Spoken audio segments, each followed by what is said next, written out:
فاسألوا أهل الذكر إن كنتم لا Tanya تعلمون. jawab. Jawab secara ilmiah.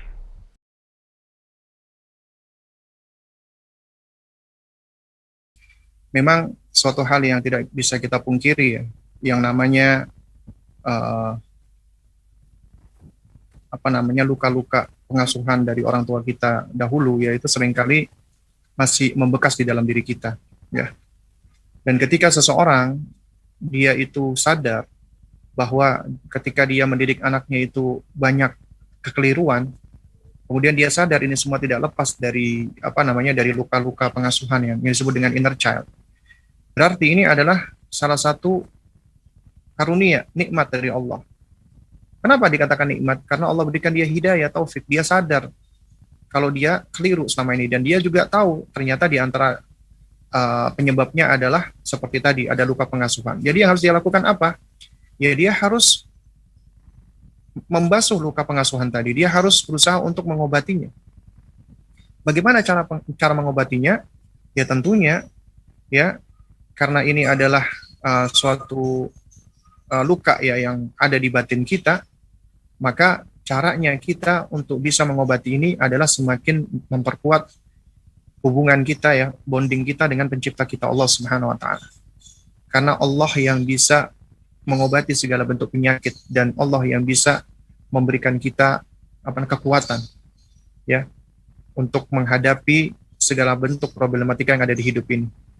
Dan Allah Subhanahu wa taala yang bisa menolong kita untuk memanage dan meregulasi emosi kita ya.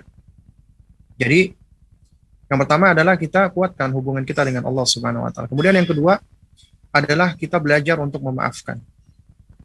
Meskipun berat. Tapi ini adalah termasuk akhlaknya manusia-manusia yang mulia, yaitu meminta maaf dan memberi maaf. Termasuk kita harus memberikan maaf kepada orang tua kita. Kita harus sadar ya, orang tua kita seburuk-buruk mereka tetap adalah orang tua yang melahirkan kita, yang telah banyak ya memberikan kebaikan-kebaikan untuk kita ya. Jadi kita harus ingat ya, kebaikan-kebaikan mereka, kebaikan orang tua ya, meskipun mungkin yang masuk ke dalam benak kita adalah keburukan mereka, namun kita harus belajar untuk tidak pernah melupakan kebaikan, mengingat kebaikan, dan kita fokus dengan kebaikan. Kemudian yang ketiga, tetap berbakti kepada orang tua, meskipun orang tua banyak melakukan hal-hal yang tidak kita senangi misalnya ya, atau yang melukai kita. Kenapa? Karena berbakti kepada orang tua adalah perintah Allah. Perintah Allah harus kita kedepankan, harus kita dahulukan. Ya. Baik. Jadi ini sebenarnya ya kalau ini ya adalah sesuatu yang terjadi dengan kita. Lantas bagaimana jika ini terjadi pada pasangan kita, suami kita? Yang mana mungkin hidayah belum sampai kepada mereka, taufik belum sampai kepada mereka, sehingga mereka masih mengulang-ulangi hal yang sama. Apa yang harus kita lakukan sebagai pasangan kita? Yang harus kita lakukan adalah kita harus juga belajar untuk bersabar. Karena kita tahu ya, yang namanya hidayah tidak bisa dipaksakan. Sehingga kita harus lebih banyak bersabar menghadapi ya pasangan kita atau suami kita tadi. Kemudian yang kedua, hidayah itu memiliki sebab. Ada sebab-sebab tersampaikannya hidayah. Kita cuma mampu untuk memberikan hidayah bayan wa irsyad, memberikan penjelasan, nasihat, saran, sugesti. Tapi hidayah ilham wa taufik wa qabul itu di tangan Allah. Yang bisa memberikan hidayah kepada suami kita adalah Allah. Karena itu makanya cari sebab-sebab yang bisa ya mendatangkan hidayah Allah ini. Di antaranya kita mendoakan suami kita. Cari waktu-waktu mustajabah. Kemudian juga di antara ya sebab sampainya hidayah adalah kita mempergunakan cara-cara yang baik. Ya, di antaranya berempati. Artinya kalau kita nggak suka nih, diri kita nggak suka, kita itu semacam diceramain oleh orang lain ya, termasuk oleh pasangan kita.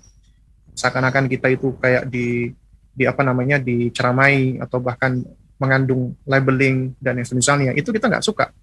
Maka jangan kita lakukan hal yang sama kepada suami kita. Tapi lakukan pendekatan-pendekatan yang kalau kita senang, kita memperoleh pendekatan seperti itu. Misalnya dengan cara kita lebih memperkuat bonding kita dengan suami, lebih lemah lembut, lebih melayani suami, kemudian juga lebih intim dengan suami dan seterusnya, ya. Yang mana ini tentunya diharapkan lebih bisa melunakkan hati suami, takliful qulub, melunakkan hati, ya. Karena apabila hati itu sudah tertarik, maka insya Allah Ta'ala ya hidayah itu akan lebih mudah turun, ya. Jadi jadilah kita ketika kita sudah belajar orang yang lebih baik terhadap suami, orang yang lebih lemah lembut, lebih melayani suami, tidak menjadi orang yang lebih ketus, lebih banyak menuntut, lebih banyak memprotes, bahkan kadang-kadang sampai mencemooh. Itu harus kita jauhkan. Karena ini sebab-sebab yang dapat menjauhkan hidayah. Kita cari ya sebab-sebab yang dapat mendekatkan hidayah dengan cara-cara yang hikmah, dengan cara-cara yang rahmah, dengan cara-cara yang ramah, yang baik, yang santun, ya. Nah, terus kemudian yang ketiga juga kita cari ini cara-cara yang dapat memperkuat bonding, attachment kita dengan suami, dapat lebih menguatkan cinta kasih misalnya. Di antaranya kita beri dia hadiah. Hadiah nggak mesti harus dengan barang-barang, bisa kita masakkan dia dari waktu-waktu yang ada. Kita coba cari waktu untuk masakkan dia makanan yang dia sukai, yang dia senangi. Itu adalah hadiah untuk dia. Kemudian kita juga cari waktu untuk berdua dengan suami misalnya, ya. Terus kemudian juga kita ajak dia untuk hadir ataupun untuk mengikuti ada kajian-kajian. Ya sifatnya kita hanya ngajak saja, ataupun kalau seandainya dia belum mau, kita putarkan misalnya ada MP3 ataupun video atau YouTube ya tentang kajian yang berbicara tentang hal ini, kita putar dengan agak keras. Ya sedikit banyak suami akan bisa mendengarkannya. Siapa tahu dengan hal ini Allah Azza wa Jalla berikan ya kepadanya hidayah, taufik kepada Allah. Ya, ini diantara cara-caranya yang mungkin bisa dijalankan. Ya wallahu a'lam.